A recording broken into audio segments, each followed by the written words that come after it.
Good evening and welcome. I am Christine Olson, the head of the board, and our Zoom host is Andrew Grant.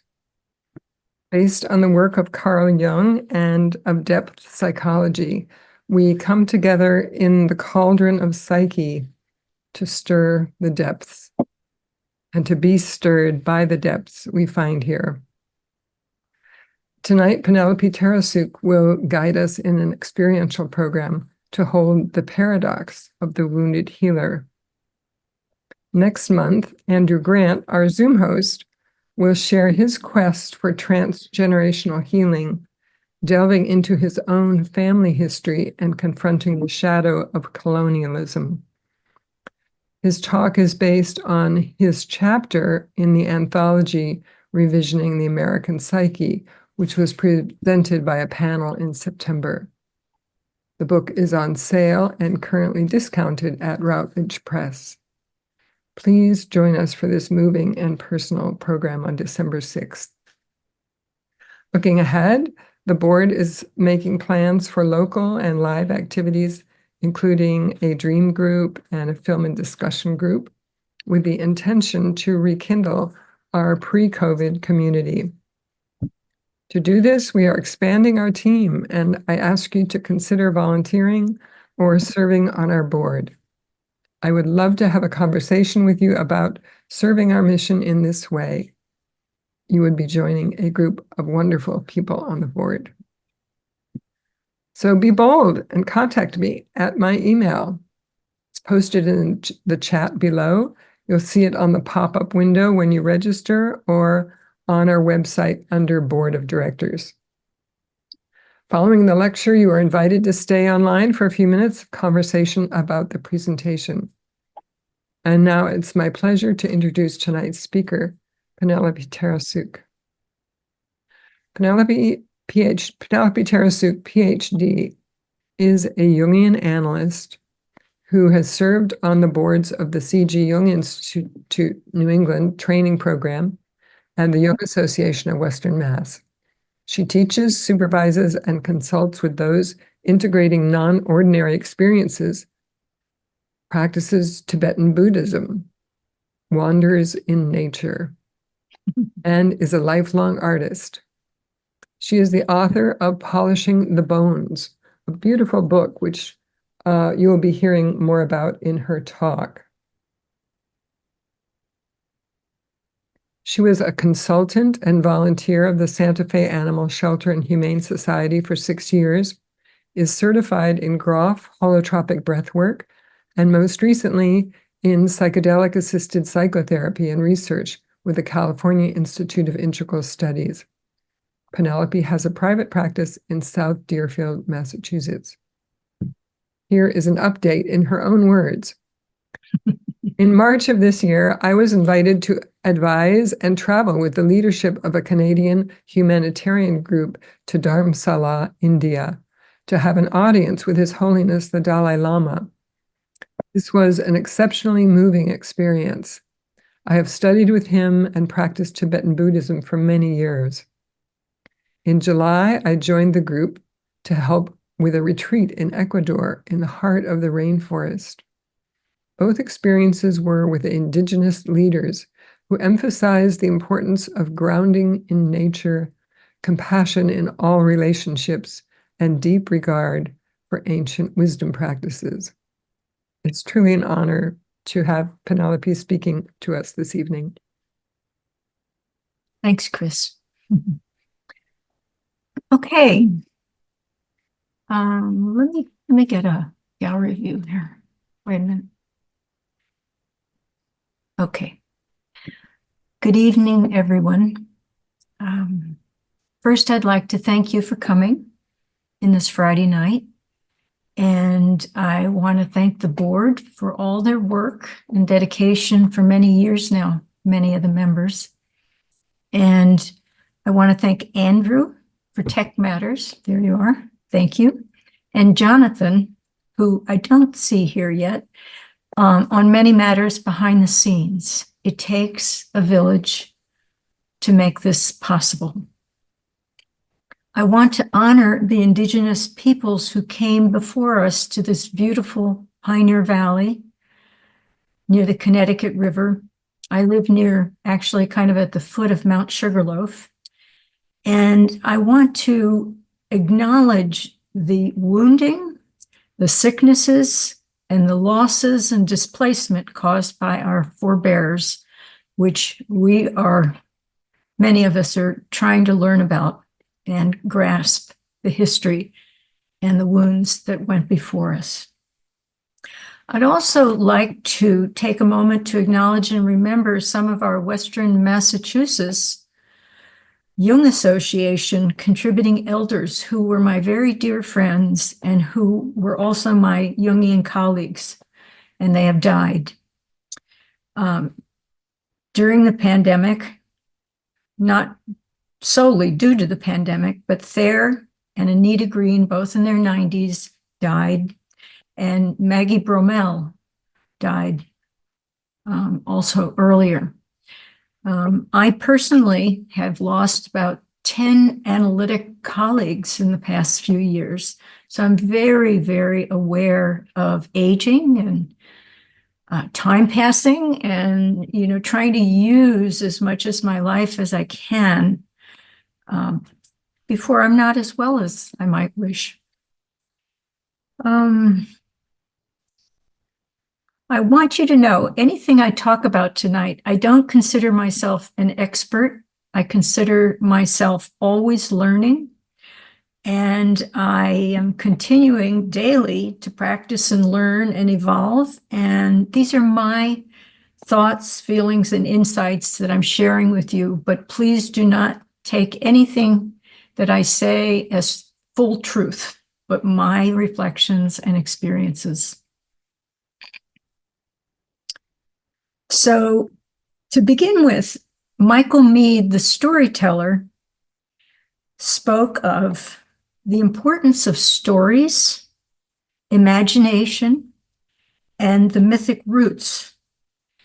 They serve to activate the psyche, and this activation awakens the soul of the world. Stories are the windows of the world, and stories are the eyes of the heart. I thought about this presentation for probably, I don't know how many months, Chris, 9 months. And I kept circumambulating, what do I want to say? What do I want to communicate? And it kept coming very clear to me that I did not want to do a scholarly presentation. I did not want to go into the thinking function particularly, but I wanted to stay as close to the heart as possible. So, and on top of that, I'm in the middle of cataract surgery, so I can't even see as well as I'd like to read. So you benefit from that, I think, in the long run. And I want to remind us that COVID was a collective passage globally, a collapse and the beginning of renewal of lives, families, educational systems, restarting the economy, and so much more. We are only beginning this renewal. We are still in a space of grief, especially all those who lost family members and friends, lost social and educational connections, especially for our younger people. And one of the things I continue to be in touch with is how quickly we are all living. We're moving at such a pace, we're overstimulated with information, and we're really not able to process everything coming in, so we're not really getting a chance to feel as deeply as we might.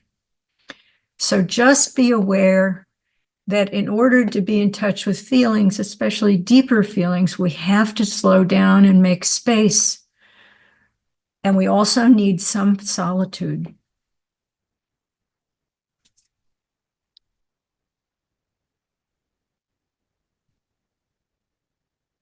And I consciously chose this this particular night because I knew it was going to be the night before the election. And I knew it was going to be very hard and that we were all going to be bearing tremendous tension and a kind of fatigue. And for some people, true panic. And I wanted to pull us together for a few hours. And so you might consider this as sort of like in the very old days in indigenous times when it became dark. The days were shorter. The people would meet in the longhouse and other places, but they would meet in the longhouse and they would often have a fire. We don't have a fire, but we have electricity. And stories were shared. And the stories helped take us through the night. And this has been a dark night of the soul in some ways, collectively and globally. All people I know around the world are just on the edge, just like us. We really all are in this together.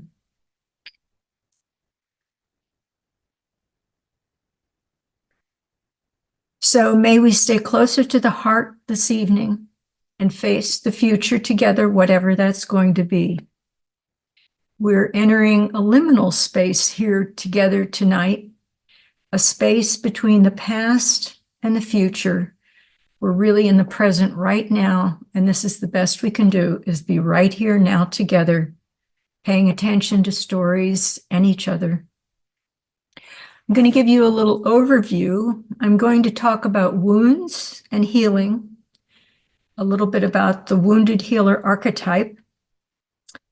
And I want to give a nod to my dear colleague, Dr. Ed Tick, who is an expert in Greek mythology, leading retreats, and right now leading a retreat in Greece. And he's written a great deal on Greek mythology and theater and many other things.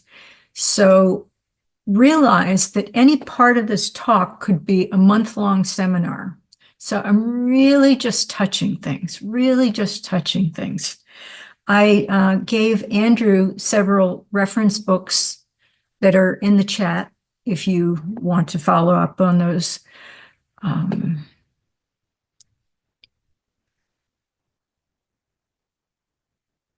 want to talk a little bit about Greek mythology and the forerunners of the work of psychotherapy. The therapeutes were known as the attendants of the Asclepian mystery cult. And Epidaurus was one of those healing temples. In 1991, I traveled with a small group of Jungian analysts, and we went to Greece with Robbie Bosnak, and we lived together and traveled together. And one of the places we stayed was in Delphi, Greece, and I presented a talk on dolphins and inspiration, which actually weaves back to the first dream I had when I interviewed to become an analyst, and maybe we'll have time to talk about that. But, and one of the places we went to was Epidaurus, the place of one of the healing temples based on Asclepian work. And we got to see the old stones and wander around, and I lay down on one of the stones. It was hot, it was Greece, it was warm, it was June, and I fell asleep on the stone. And I dreamed of other stones communicating through that dream. It was like I was just a conduit for stones to speak to each other. It was quite lovely. And in my room at night, I had a dream in Delphi. I figured I'd have a dream in Delphi. And the dream was of descending into the underworld. And I was met by a skeleton dressed as a bride holding a torch. And there was an old stove. And the skeleton beckoned me to follow into the cave. And I don't remember anything after that. But that was a very powerful dream. And within 6 months, when I moved with my family to Santa Fe, I was referred, an artist was referred to me. She was a Hispanic artist, and I thought I'd go see her latest art show. And I went, and there's the Skeleton Bride. So it was the beginning of a many-year relationship. So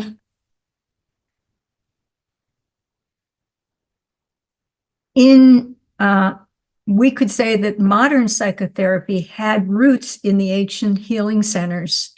Psyche is the Greek word for soul.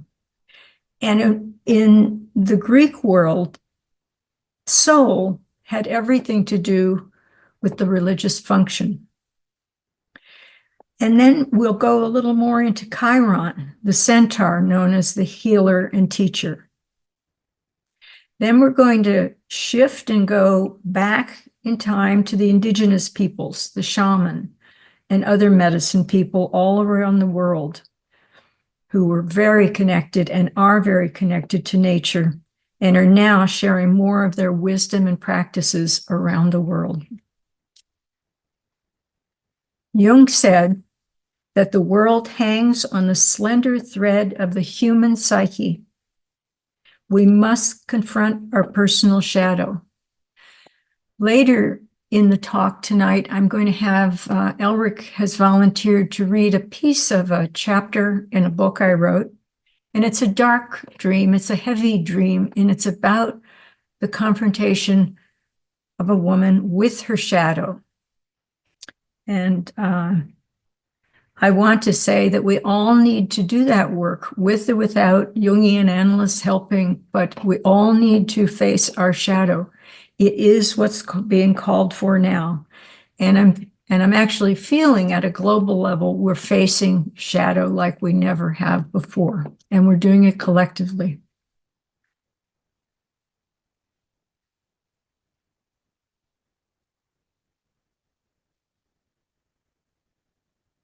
After that, there's a reading from that chapter in my book. I'd like us to have time for a short breakout group, just a chance to get to know each other better and maybe respond to anything that I've talked about. And after the breakout group, I'd like to do a very calming mandala meditation. In part of getting ready for this, I was reading quite a bit of Jung with my magnifying glasses. And Jung, when he was in World War I, and he was treating people, men that were soldiers, and many of them battle wounded. And he would, at night, do a mandala every night for, I think, a month. He drew like 27 mandalas, and he saw them as sort of taking his temperature every day. So I thought we would end tonight with a mandala meditation, circular meditation, for calming and to just be together quietly in a space where we can center before we all go off in our different directions.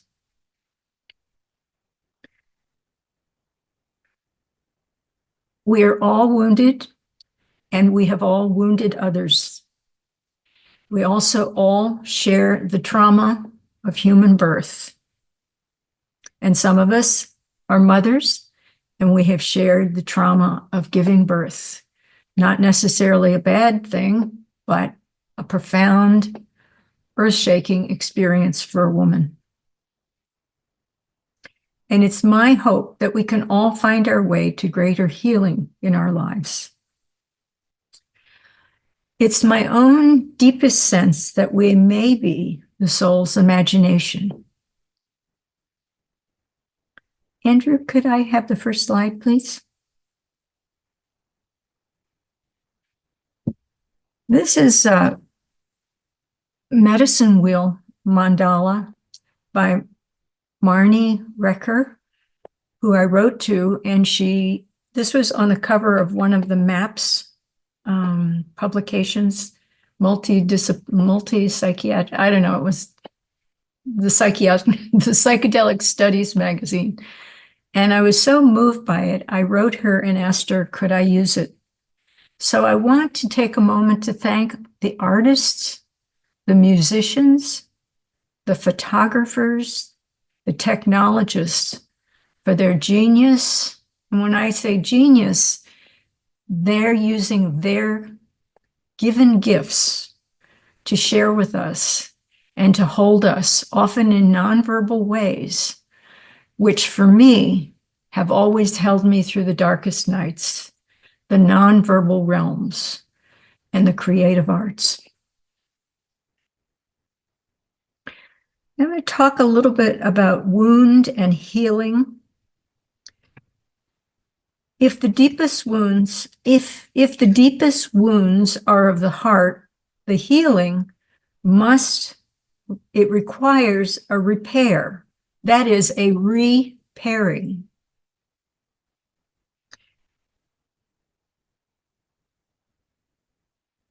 There has to be an other.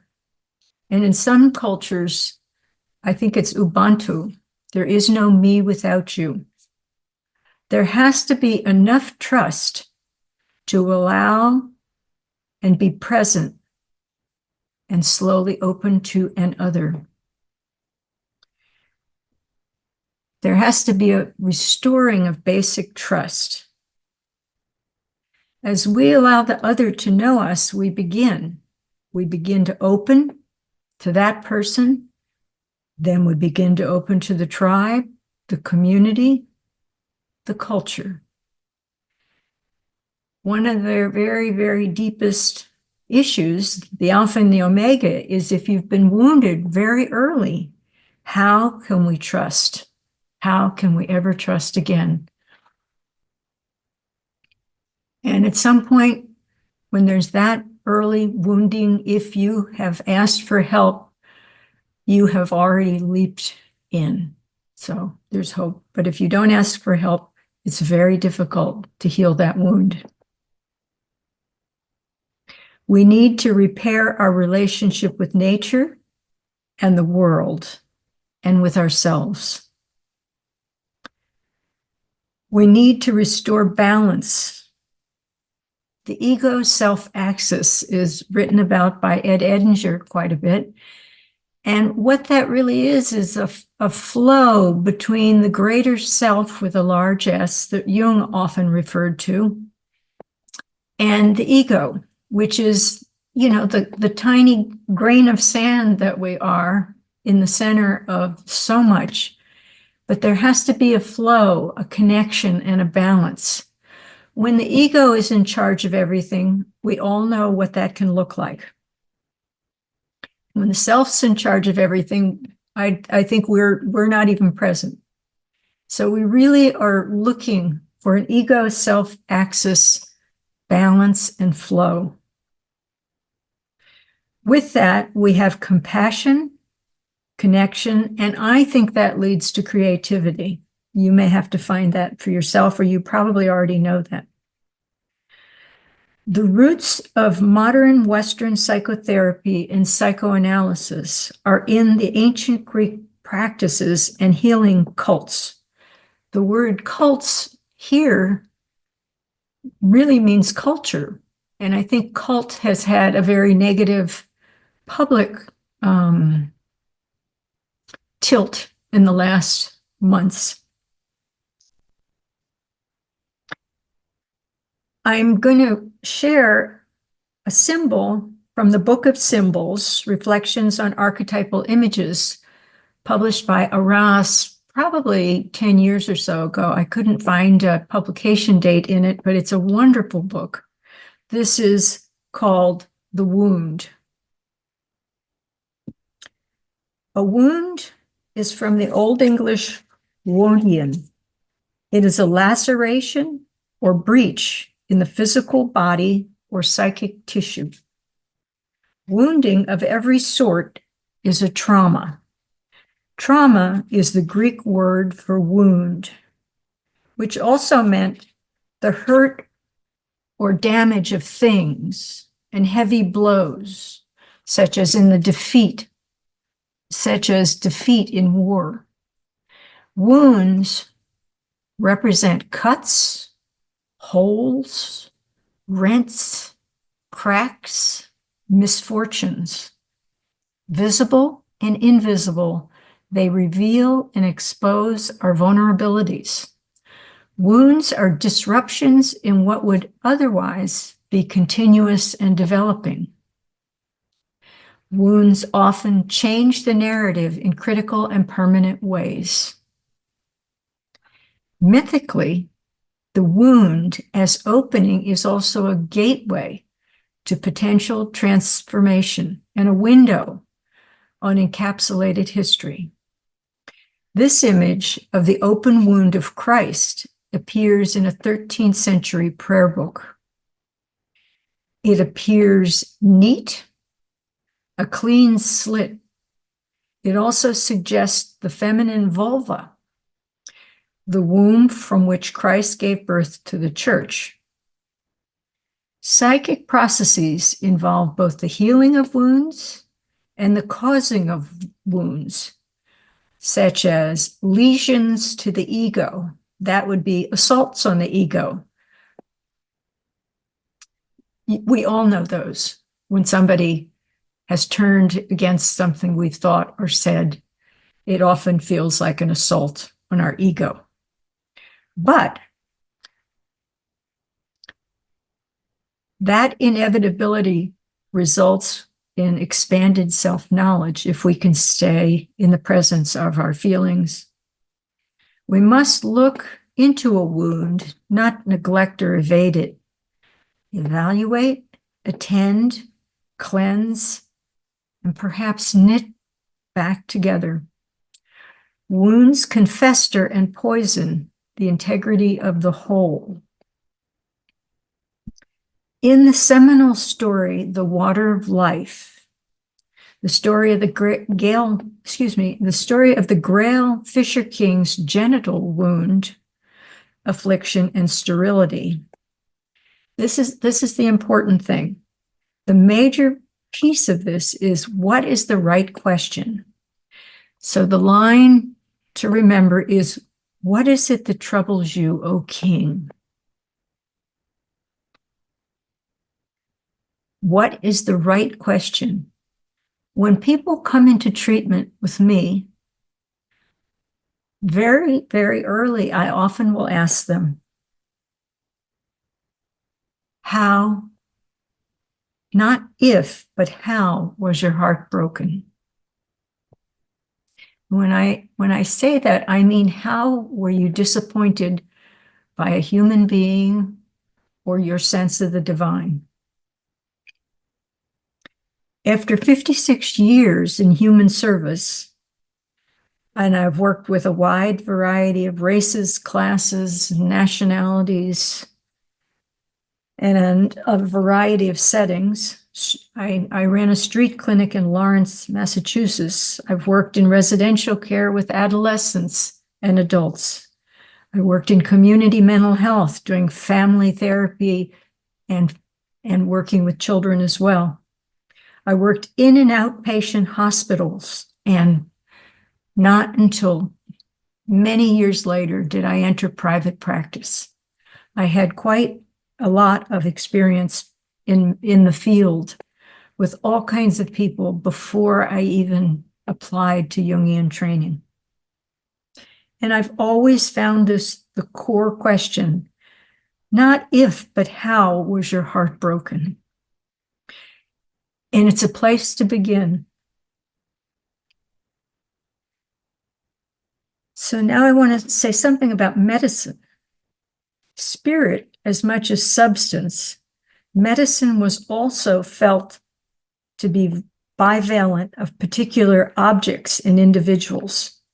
Medicine people, shamans, witches, herbalists, midwives, and physicians, and the deities that directed them. That was the medicine.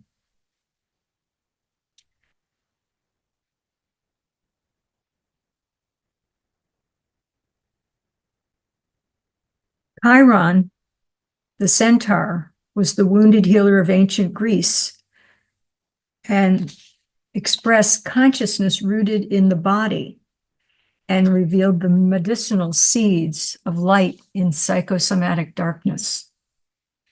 This is a slide of Asclepius, the god Asclepius, who evokes the healing bite of the psyche's demonic snake as a dream. Reflection, meaning, and insight.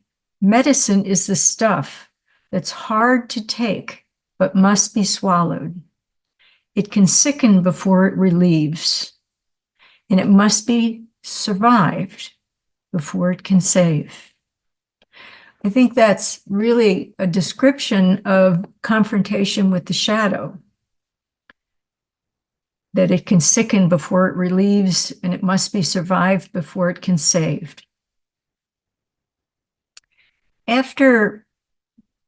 Later, when we're in the breakout group, you might have a chance to say something about that with each other. The ancient Greeks felt that illness was due to disconnection with the spiritual religious function of the soul, psyche.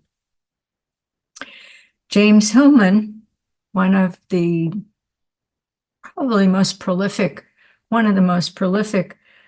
Jungian writers, said, people don't come into therapy to fix what's broken.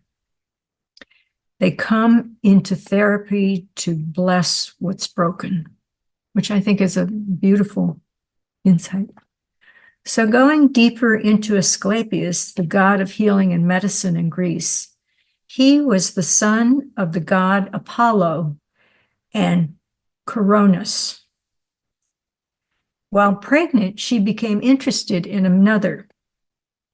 No. Apollo became enraged and murdered her, the mother of his child. He threw her on a funeral pyre while still pregnant.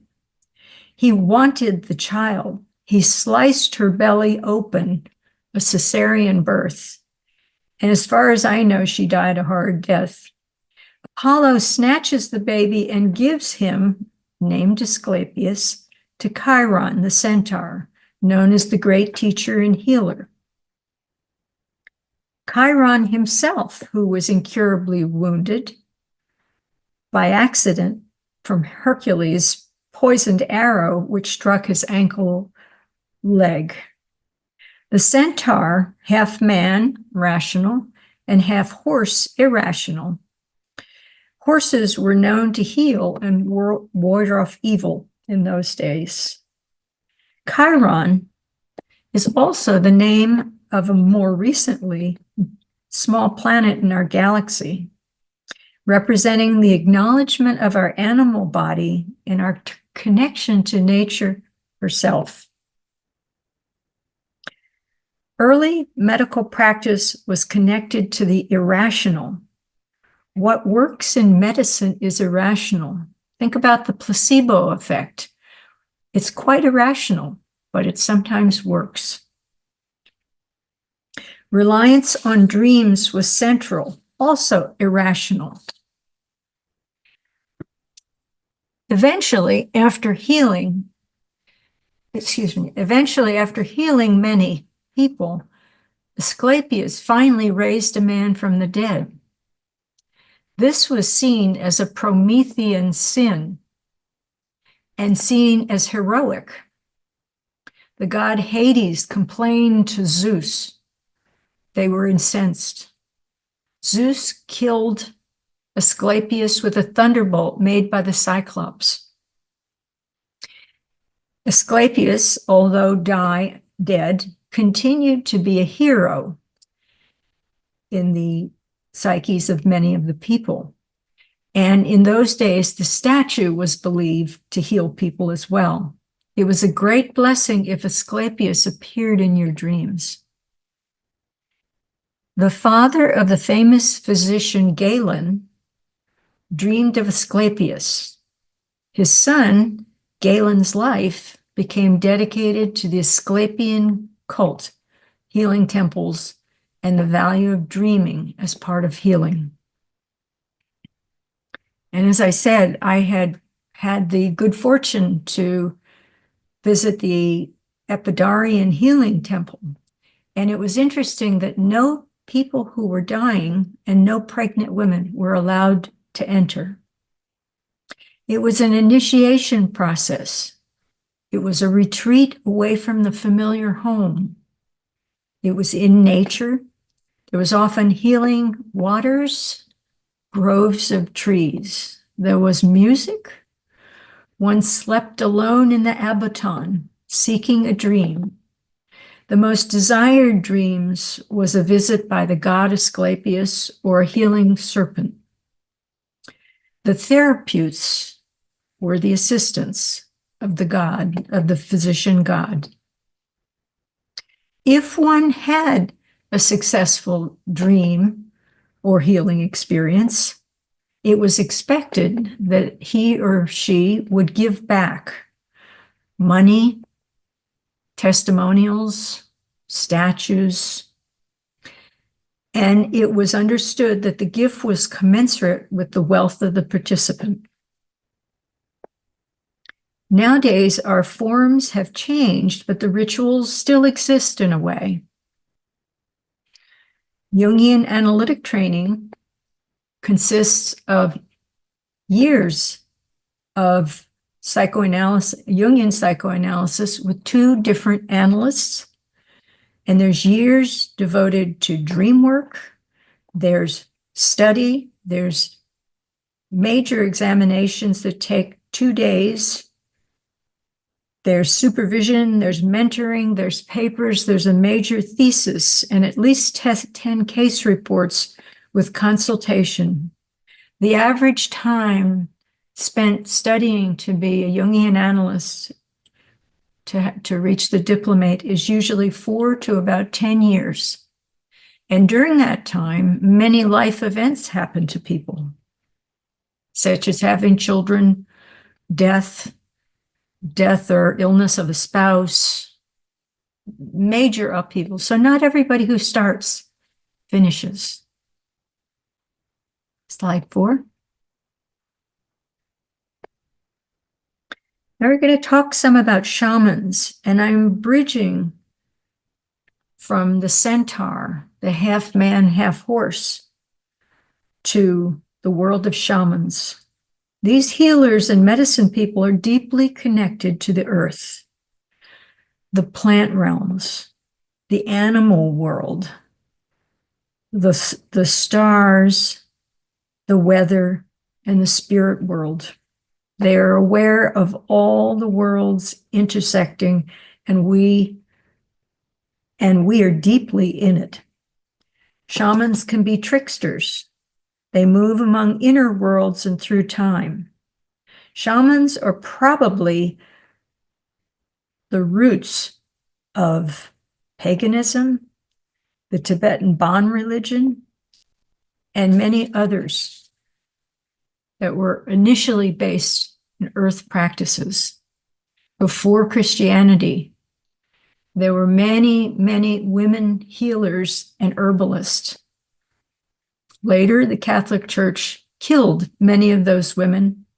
And if you have a chance to read, I'm blocking on the name of it, but it's, I'll think of it during the break. I have the book right here. Does anybody remember the name of the book? Wait a minute.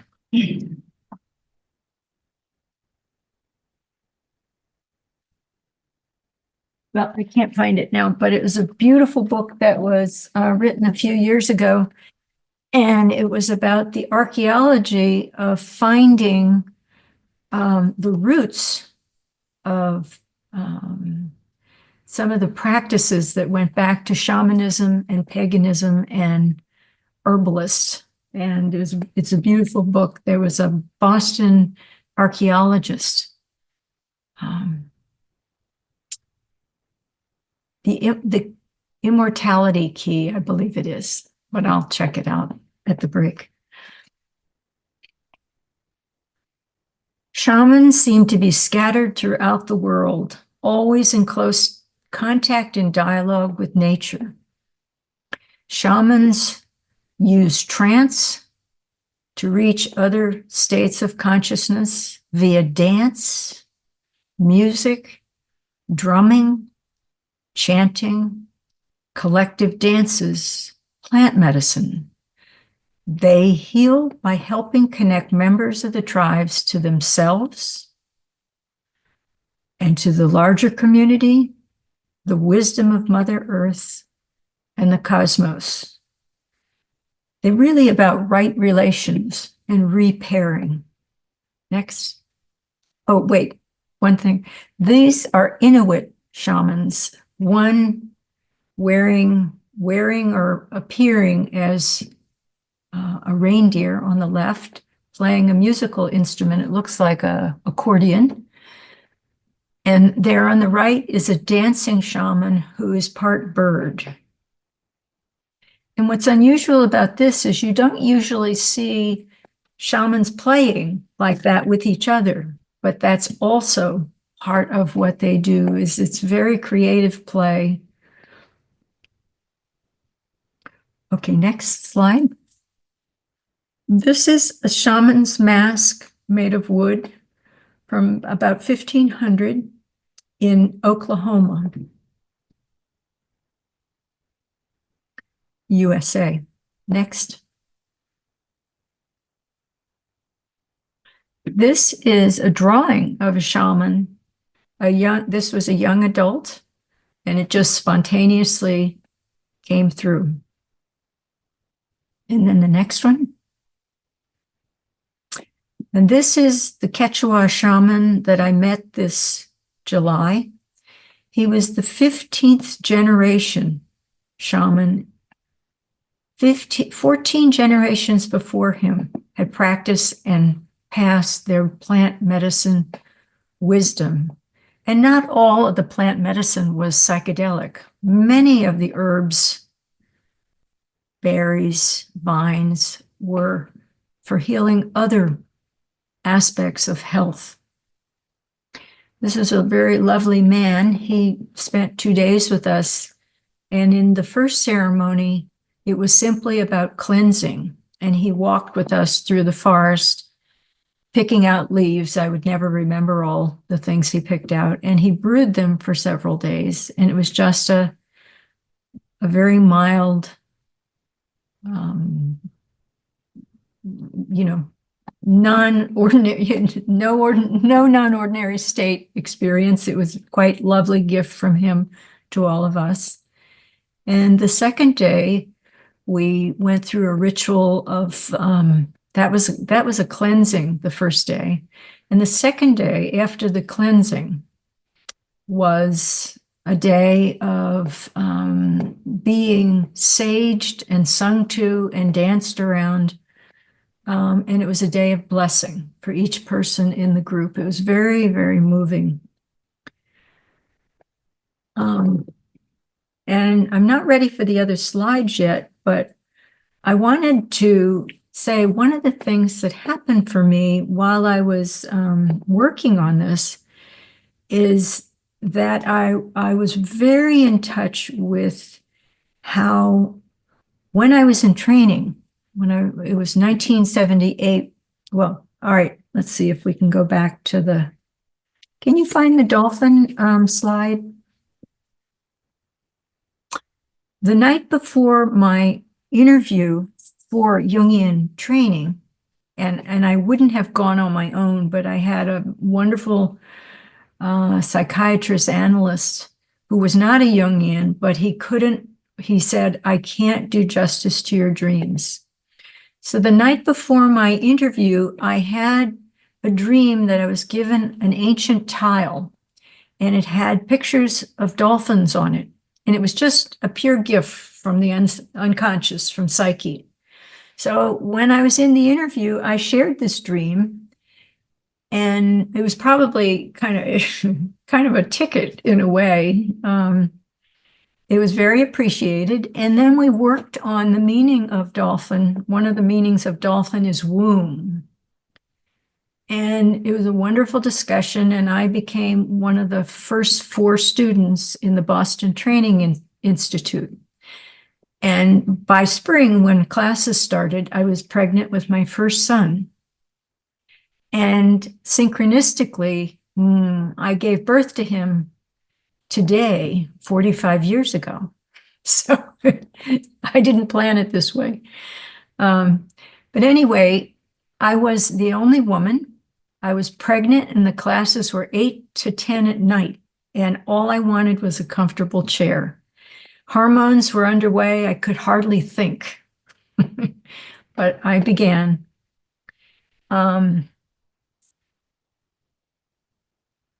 By fall, I mean, I was in classes and whatnot, but by fall, I was ready to give birth and I took a leave and I had an extraordinary experience of labor and delivery, complete with visions and an ecstatic moment of crowning when the universe stopped. And it was life-changing in every way. Fortunately, my baby was healthy. I was healthy. I had a wonderful doctor who basically sat in a rocking chair and just supported us mostly. It was a birthing room.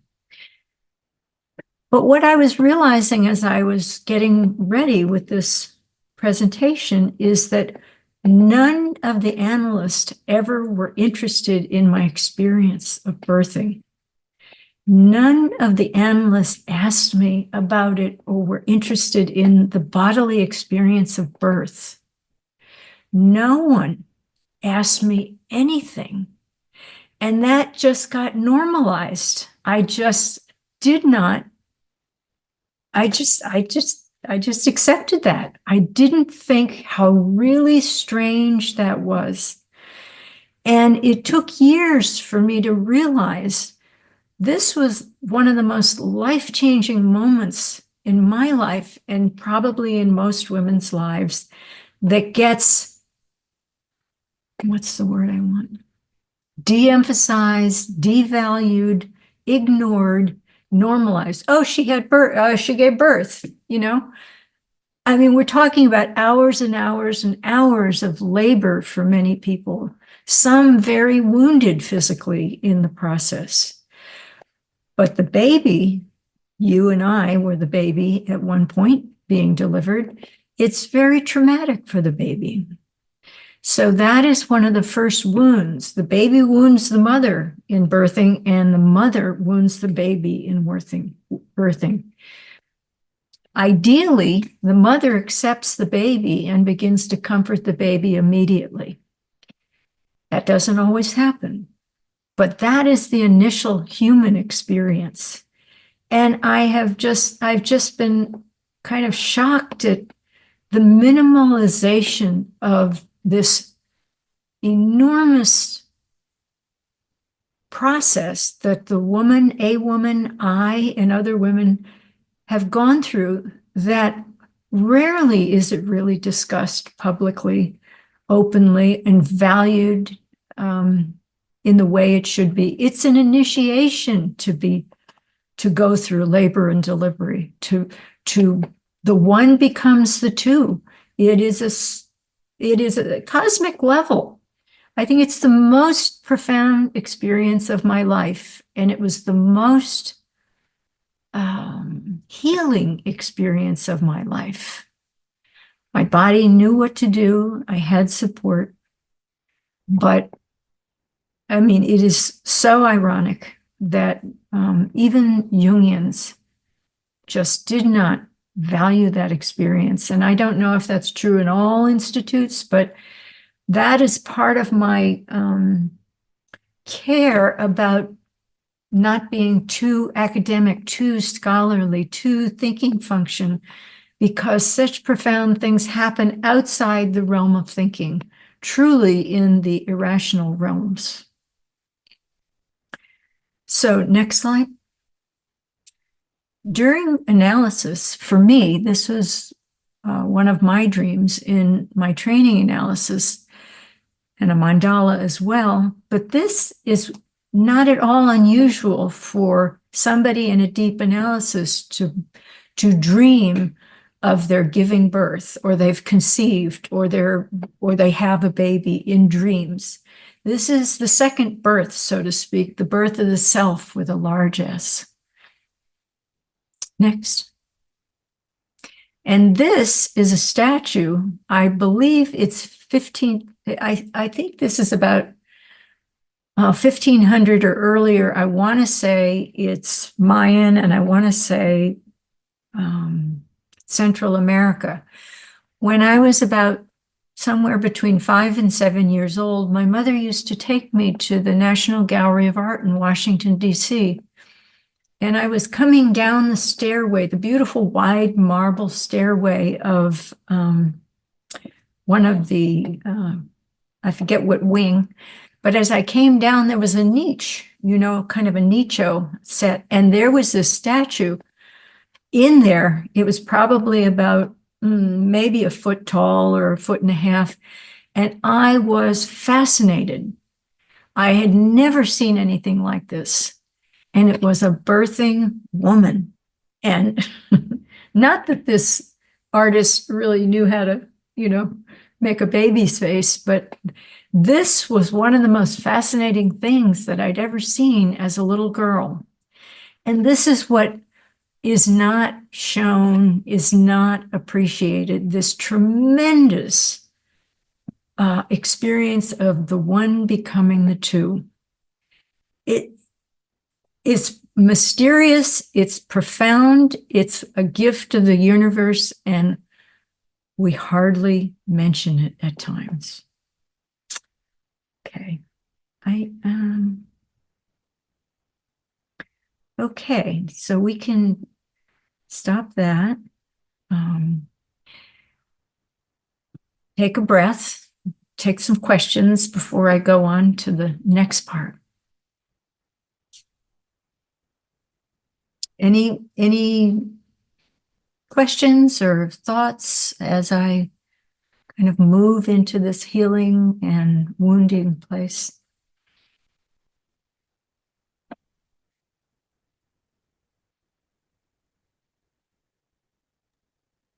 Go ahead, Zan. You know, Penelope, I'm so glad to hear you say that about birthing. I don't have kids myself, but I'm always amazed that people don't complain more about parenthood or being a mother. You know, like, I think there should be more chances and places for, I mean, I know they have mom blogs and everything, but I feel like there should be more. And I wonder if the guys in your group were just afraid of it. Or, I mean, I don't want to forgive them or write it off, but I wonder if people are just afraid or they don't know what to say. I don't know, but I would be open to hearing more complaints about it. Yeah. Thank you very much. And how good it is too, you know. Yeah. Elliot, go ahead, please. Oh, there's too many thoughts and impressions to actually. But on birthing, and I mean, everything you're describing is in the realm of women's mysteries, and it's in a sense, it's a mystery cult that is difficult, I would think, in a therapeutic session of any sort to broach, other than unless you're an initiate into that mystery, similar to what warrior soldiers experience in the horror of war, in which the god of war, you know, in its terror and horror, they become their own mystery cult in a way. And it's like that. When you're birthing, you're in touch with the universe, the cosmos. It's cosmic, and that's not particularly intellectual. But then the other thought I was having was on all of the description of the Asclepian. And I remember years ago being at Omega Institute and listening to Jean Houston. I don't know if you're familiar with Jean Houston. Yeah, I know her. Yeah. She had come out with a book at the time. And part of it, she described what the Asclepian experience was about, which was just captivated me for years. The idea, and I was living in Northampton at the time, which was the arts capital of the Valley, And she described how before you went up to the Asclepian, you spent a day or more in the area where all the greatest artists, the greatest poets, the greatest orators, the greatest dramatists were performing in the town. And after you satiated yourself with art, then you went up the hill to the Asclepian, where you passed by the pit of snakes, and then you were given your place to lay down and sleep, and in the hopes that the god Asclepian would come, and the snakes would come over you at night. You were told not to do anything, and dogs would come and lick you. And the god, if the god, you hope for the god Asclepian would come and visit you in the dream. Now my question is, what happened to Asclepius? Where is he? I want him. I want him back. Come on back. Come on back. Where is he? Call him in. Call him in. Honestly, you don't know how many times I've called on him. Okay. It doesn't do any good. Thank you so much, Elliot. Judy, go ahead, please. Yes, thank you. I'll also start with birth. I really appreciate your emphasis, Penelope, and I've seen that statue before, and I've always seen the face, the mother's face as pain. That was my projection, grimace. But tonight I saw the ecstasy, like that smile of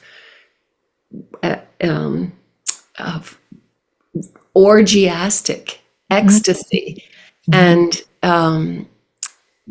so thank you for that.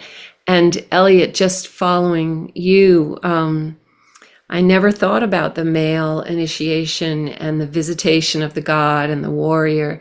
And so there's that life with the woman and giving birth, and the women's mysteries, and then the masculine and the male, and death, and they go together. They're together in the mix. So it's good to be with you all. Thank you. And I also want to say that women's bodies are very close to Earth and cosmic cycles. The women's moon cycle, bleeding, for many, many years in our lives, very mysterious and often rejected or belittled or mocked, and I think that's changing some. You might say a word about some of what you do, Judy.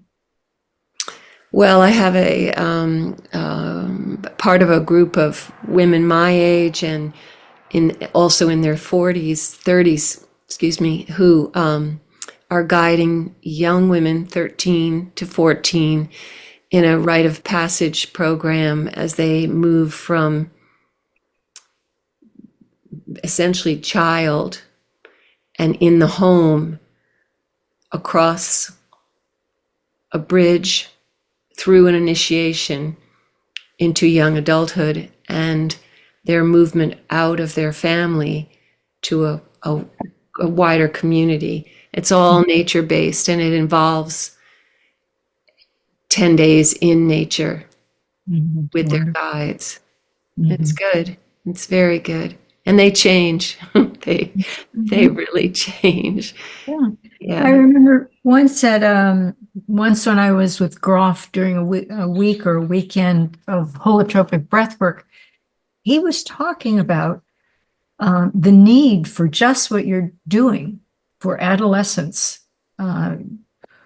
women guiding girls and men guiding boys, and using nature and having initiatory experiences and letting nature be part of the teacher. So it's actually closer to the shamanic realms because it is so embedded. Thank you. Thank you, Judy.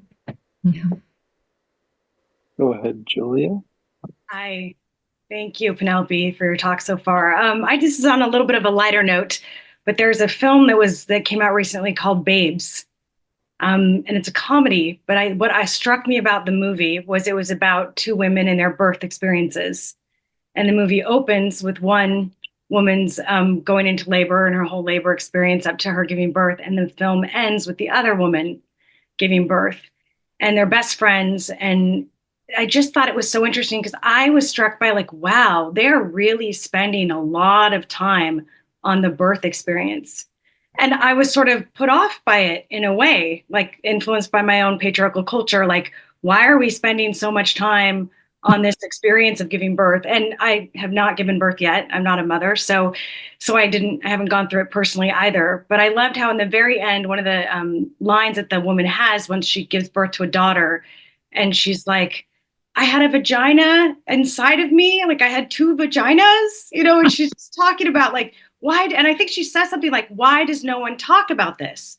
Why does no one talk about what a miraculous, otherworldly cosmic thing this is? And I just thought, oh, how perfect. I literally saw this movie a week ago and was asking myself, what does this mean? Why is this important? And then you present me with this talk today. So I feel like the connection has been made, and now I'm grateful for the film and what they did. I would like to say that I had two sons. I have two sons. They're adults. I grew penises inside me. Yes, It was total. I mean, who can do that? Who can do that? Exactly. Because she had thought she was going to have a boy, and she didn't want to know the gender until it was born. So in the beginning of the movie, she keeps saying, I'm growing a penis inside of me, and then in the end, it ended up being a second vagina. But yeah, that's so great you brought that up. So it tells me that there really are, I'm glad these women made this film and talked about this, because it does sound like it's something we just don't talk about enough. And they laughed about it a lot, but there was also really precious moments, of tears, of joy and pain and everything. So it was a fascinating watch for sure. Thank you so much. You're so welcome, Julia. I'll have to look for the movie. Babes. Okay. Elric, go ahead. I just wanted to jump in quickly to say that it has always struck me. I mean, I was with my partner when my children were when she was in labor and when the children came, and we had home births. I haven't given birth myself, but what struck me was the idea that the door of entry seems to be very similar to the door of exit, in the sense that in giving birth, a woman has to surrender completely to nature. Absolutely. Absolutely. And when we die, it is the same process. We have to completely surrender. And often it is a journey through pain. And I just would add to that beautiful Central American image of the woman giving birth. And what Judy said, to me, it struck me that way too. It is the triumph of life that you see in her face, that has the pain of birth, but also the triumph of life, how life continues. And it continues through this process of birth and death. That's the door. We go in one direction or the other, but we go. So in a way, birthing can be a really deep initiation and preparation for dying, if it's valued. And a lot of dying isn't even that dramatic, but birth is drama. Yeah. And we are mammals. We keep forgetting that we're mammals. I think maybe the reason we don't talk about the birth experience is because we're so afraid to talk about the death experience. Again, they're both areas of our lives that we have fear around, I think. I don't think we should. Thanks, Elric. Okay. Anything else before we go on? Go ahead, Mary. I'm sorry. We have Mary. I just wanted to say briefly that when I was pregnant with my daughter at the age of 42, I had amazing dreams. I've always been aware of my dreams and written them. And it was like and I even have said this to others, I'm wondering, for me anyway, during pregnancy, I had significant, as they say, dreams. And part of that was in relationship to my own mother, who was mentally ill. And I think it was helping me prepare to begin to work through some of my own stuff, although I'd seen therapists, I'm now a therapist, but to work through that. At the time I knew some of these dramatic, sometimes troubling dreams, and I wrote them down. And it seemed like that was the purpose, that during pregnancy, we're gestating a child and our psyche. Right, right. That's right. how it felt. Yeah. Yeah, I along that way, Mary, I often felt like I had two babies the first year with my first son because I was holding the infant me as well as the baby. I was healing myself primally. And a lot of people don't know that when nursing can happen and can go well, the hormonal response, oxytocin, it's like heroin. I'm sorry to say this, people, but it is Wonderful. profoundly pleasurable for the woman. Not everybody and not all times. My first baby, that was absolutely true. The second baby, I didn't have the same letdown of the hormones, but it was so, and that's the bonding. That's the chemistry of bonding with oxytocin. By the way, that's part of the experience of MDMA. That is why they call it ecstasy. And that is part of the draw for people, is that experience of the opening of the heart and the letting down experience. So thank you very much, Mary.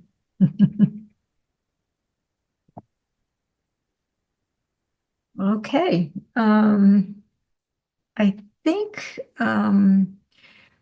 think we're ready to, I think I'll give a little introduction, Elric, to the book I wrote. This Polishing the Bones was a book I started, I wrote on it, through it for 10 years. It took 10 years to write. It was basically the story of a long analysis with a woman artist. And I worked with her initially in the Boston area, and then I moved to Santa Fe and we continued by phone. And I would travel back across the country to see my patients every season of the year for about a week. So I got to see people in person. Anyway, I saw her for about 7.5 years, not always because I was traveling or she was traveling, but she was a very lovely human being. And she came and she brought her broken heart. And the book goes into her history and her family life and her dreams. And she gave me, at the end of her life, she gave me full permission and gave me her 20 journals. She was a prolific dreamer and said I could share those with the world. And Elric will read one of the dreams for you. But one, I want to thank her and her spirit of generosity, because working with her was wonderful. But once she had a terminal diagnosis, we ended the analysis. Beautiful dream. My cat's here. And when she had the terminal diagnosis,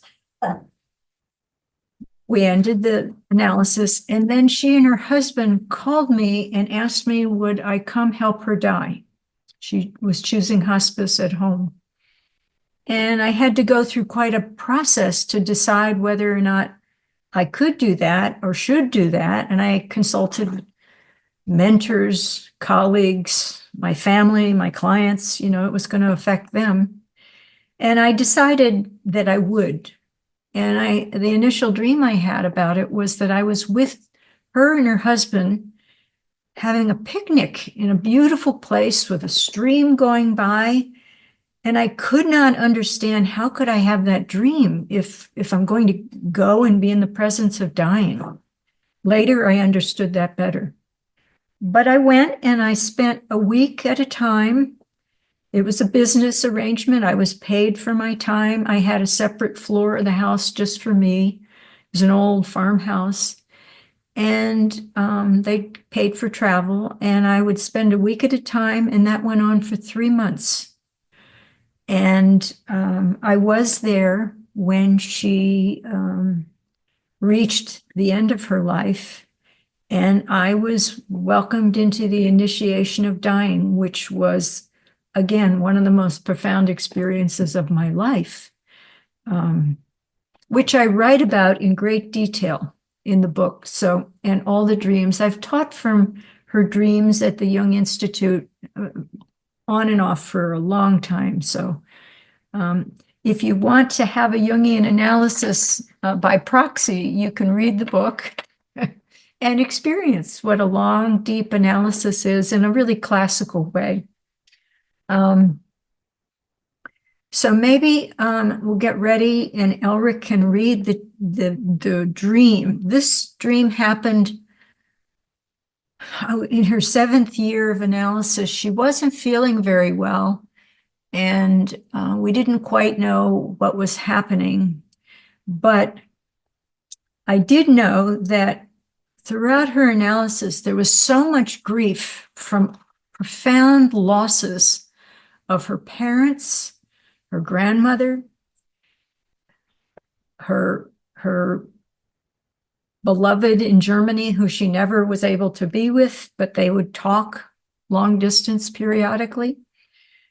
She had breast cancer at age 25, metastatic breast cancer, and surrendered a breast to that. And the hospital accidentally gave her contaminated blood before they screened blood.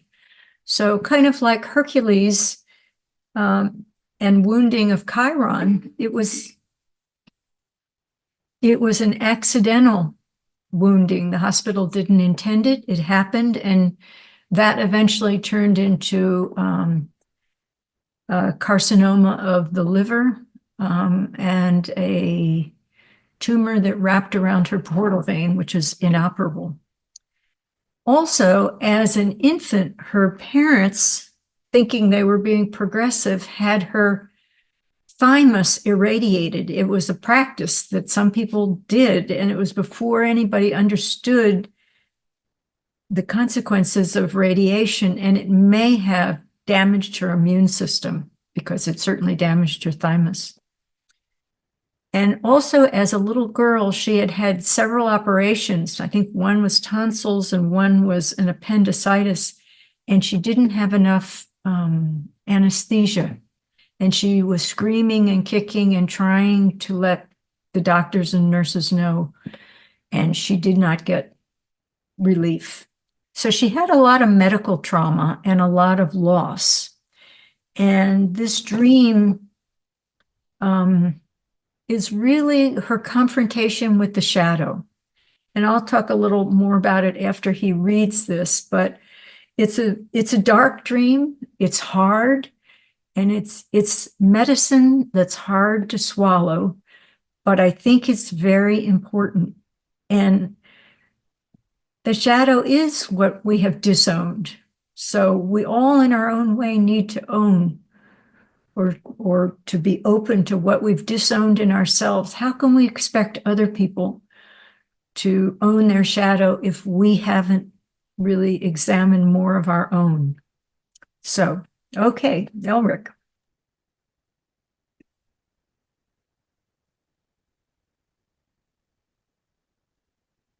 Okay. This is from chapter 19 of Polishing the Bones. This is titled Confrontation with the Shadow. Before I read the dream, I'll read a little introduction to kind of place you where Laura was at the time. It's midsummer of the 7th year of the analysis. Laura receives a call informing her that her ex-husband, the father of her sons, has suddenly died of a massive heart attack in California. On the phone with me, she is distraught. She cries, wails. They have no idea. The pain of my children's loss is hardly bearable. They have no idea yet. I ache for them, for me. I've lost so many people, all so suddenly. It's the end of my hope that he will really be in their lives in a helpful way. Within a month of this shattering news, Laura reads to me her dream of a baby, the fifth and final of the baby series over 7 years. And here's the dream. I enter a large square room painted white. It is empty except for a high hospital bed. A woman lies curved within white sheets on the bed. There is a trembling air of expectancy. I have entered the room at that terrible moment just before disaster strikes. A baby cries. The woman is lying on her right side with her back to me. I see her raise her left hand high beneath the sheet. The baby shrieks now. The woman is about to crush it with one blow from her extended hand that's pulled back to gather its full force. From across the room, I open my mouth to scream, and my voice pierces everything, drowning out the crying of the baby. My voice rings throughout the room and stays the woman's hand in midair. Slowly, she lowers her arm to her side. It lies limply over her hip. I move toward the bed slowly, silently, or as if approaching a wild animal.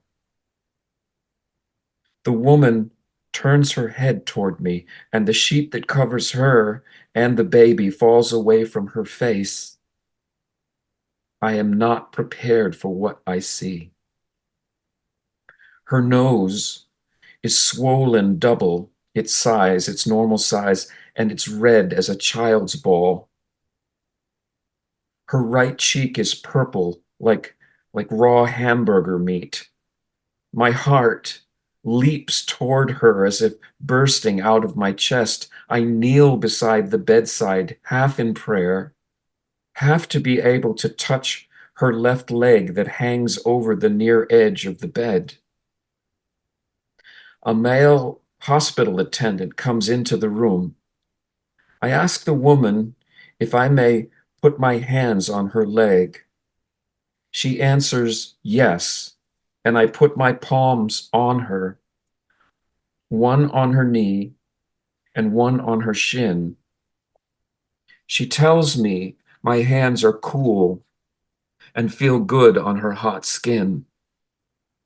She begs the attendant to bring her clean sheets. Then she gets up and takes the baby into the bathroom. As the bedding is peeled away, I see that it's soaked in urine from top to bottom. I look at the bed, this terrible bed with its grid of rusted springs hooked end to end, the foundation for mortal violence, and watch as pristine white sheets are smoothed over it. I feel utterly drained. I climb onto the bed and lie there, stretched out, warming the cool bedding until the newly returning mother and baby arrive. The dream is stunning. We are speechless. Thank you. Thank you.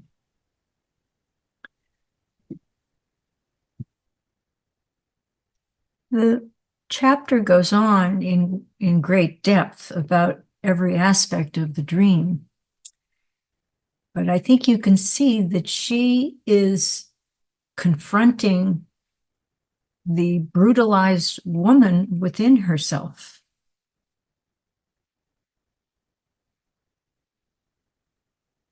Like many women, when she was younger, men hit on her. Men expected if they hired her that that would mean there'd be sexual favors. She had many, many experiences, as I had said, of medical trauma that was not necessarily intended, but was brutal.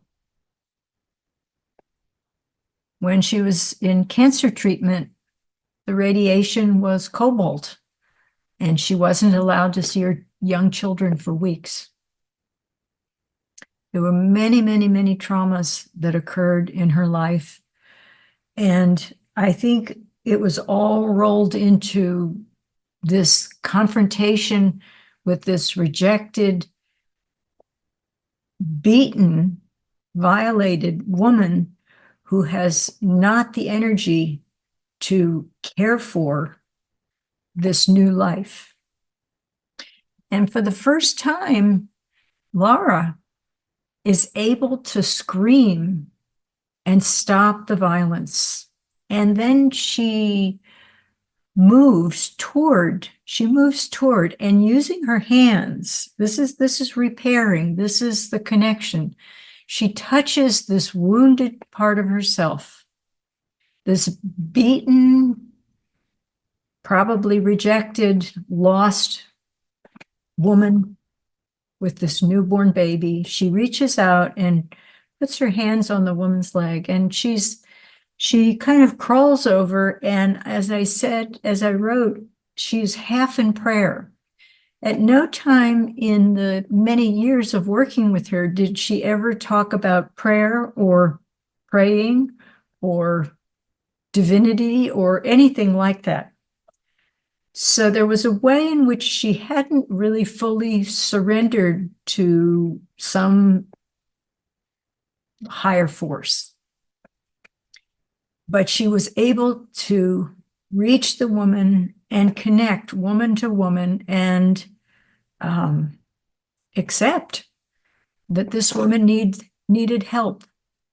And in the dream, the attendant comes in, a male attendant, and that was like in the Asclepian Abaton, the male helper comes in and just gently takes care of the bed, takes care of the urine-soaked sheets, and Laura, in the dream, climbs into the bed to rest. She's exhausted.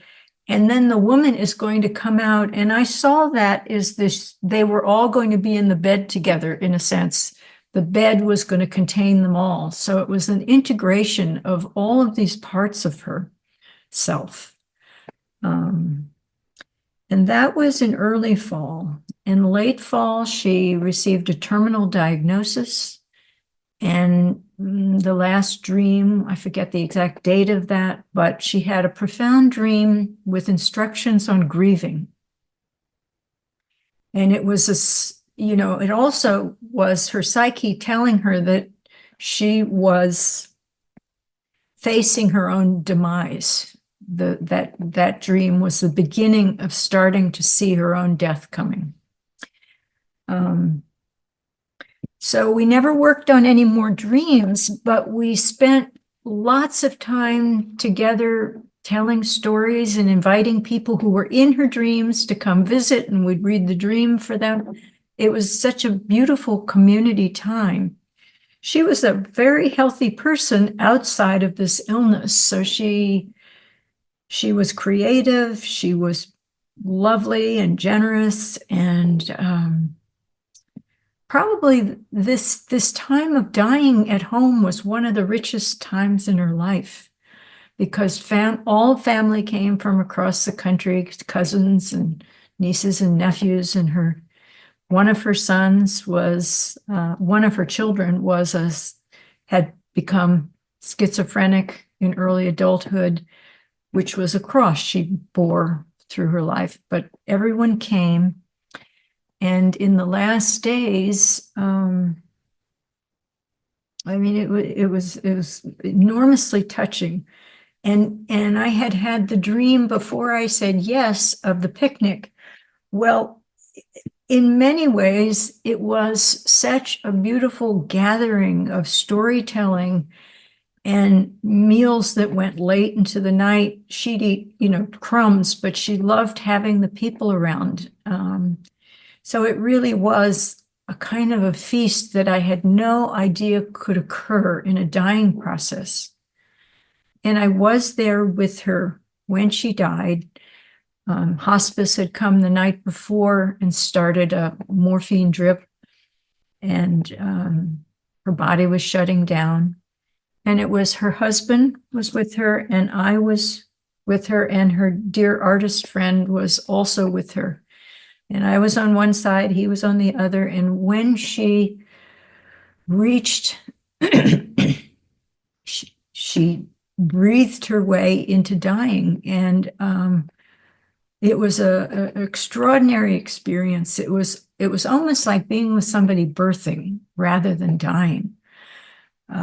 She breathed her way across, and she, because of her illness, her body stopped processing.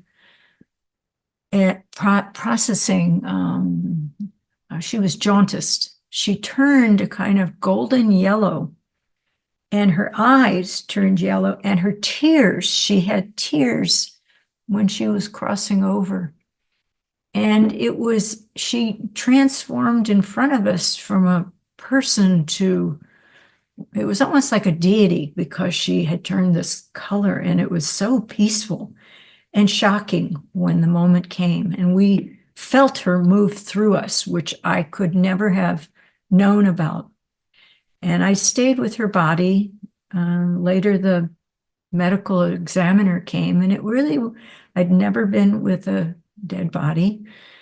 And it was very beautiful. Her husband washed her, and her nieces came, and they braided her hair together. It was just extraordinary. And there were 3 days. It was in February, and we could keep the windows open. And we just had a vigil. It was all spontaneous. She had a wonderful little community of body workers and friends who really made it possible. But it was really extraordinary. And I have to tell you, there's no real support for an analyst doing this. And it was, I think, in some ways frowned upon. But I personally felt, and this was my decision, I mean, none of us is really trained in this. And I was no longer an analyst, but a spiritual friend. And I held many of her life stories and dreams. And I felt that it would be inhumane if I said no. It felt like not the time to say no. And I wanted to learn. And I felt admitted into this initiation toward dying. And I'm so glad that I was included and got permission to write. And I want people to know that there are alternatives to dying that you might not have thought about, that you might not know about. But we can have more say in our dying process. And I really feel like this is tribal, this is community. We can do this together. We can help each other. We help each other in birthing, and we need to help each other in dying if at all possible. So I'm very grateful to her and her husband, who very much included me and really let me help. So I learned to write when I spent 10 years working on many, many drafts of it. So, yeah. Okay, I think I'm going to stop there.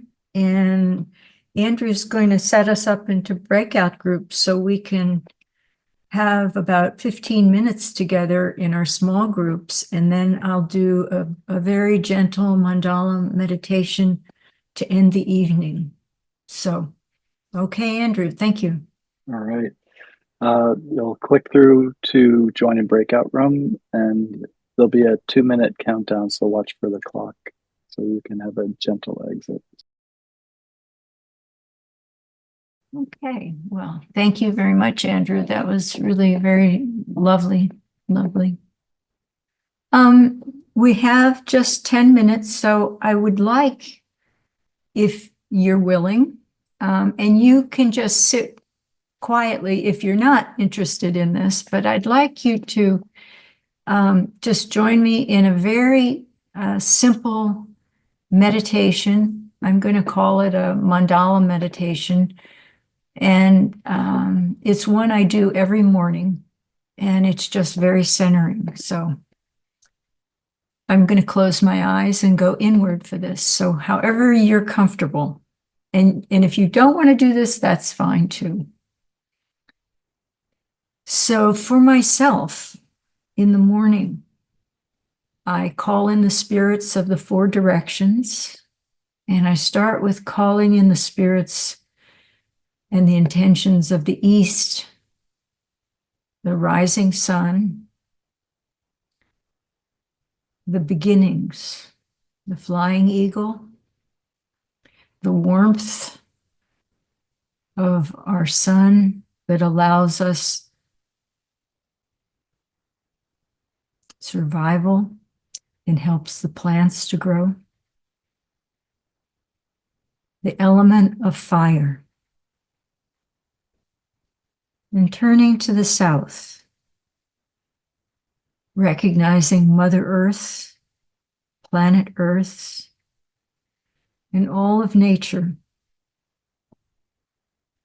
all of the growing things, the plants, the insects,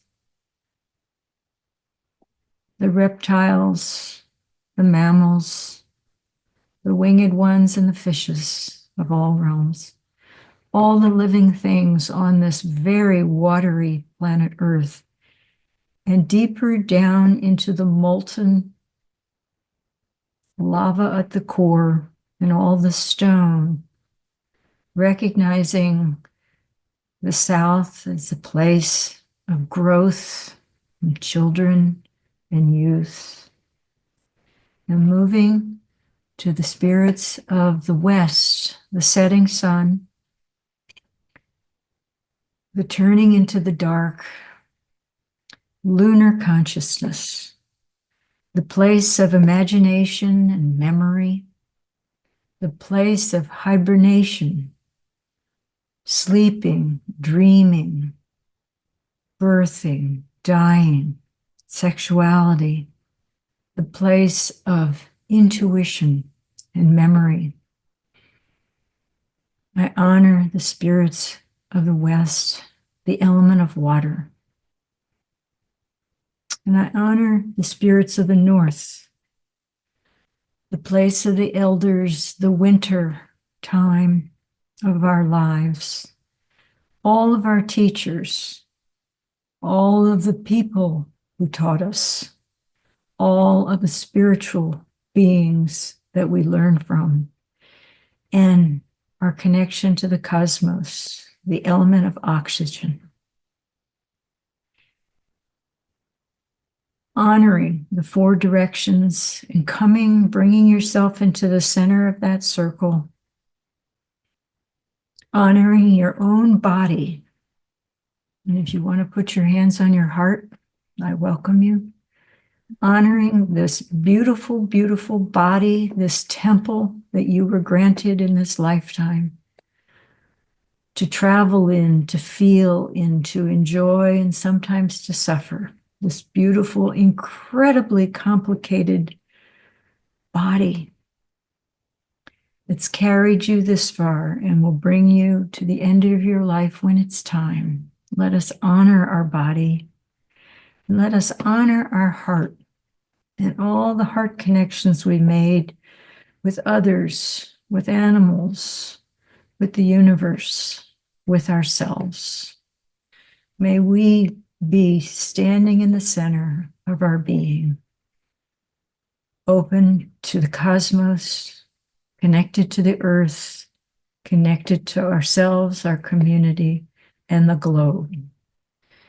May we bring our highest intention to the globe, especially at this time. May we be well. May we hold each other. May we live through this coming change, and may the best come out of all of this. Thank you.